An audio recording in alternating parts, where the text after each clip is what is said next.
Okay. All right. So I think we've covered everything. So you've got your listing.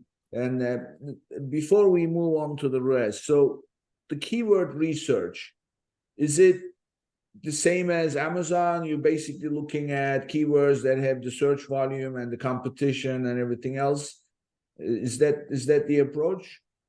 So yeah, when you're doing keyword research, there's a few key things. Number one, you're going to want to search keywords that have high search volume on Walmart. It's different than Amazon.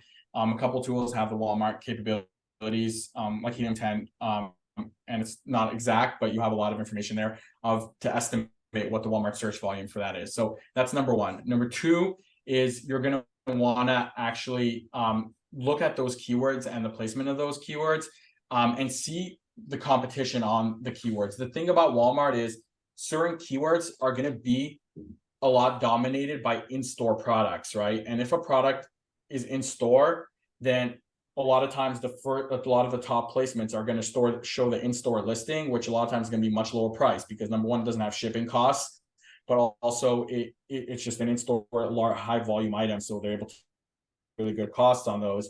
So a lot of times it's harder to compete for those. So when you're deciding what keywords to address, you might want to go after something a little bit lower volume that there isn't as much of that competition there, so to say.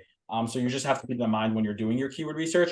Usually, what I tell people is like, you're right, like their in-store items are going to have a priority over yours, and people get salty about that, but they have to realize that those items are bringing in a really large amount of revenue for Walmart, but Walmart's giving you the ability to rank right next to those items. And people going to buy those items that they bought for years, they have a potential, if you do a good enough job with your listing, to buy yours. So I hear people complain literally every day, like Walmart's giving priority to those 1P items. And yes, those 1P items are in store. They're lower cost, they're higher volume product. A lot of times they're brands that are national, legendary, trusted brands. You're a new brand. Walmart's giving you the opportunity to be almost right next to them. Right now, it's going to be, you could get those customers if you do a good enough job. So it's just about having to, kind of fight for that space and taking a lot of those customers.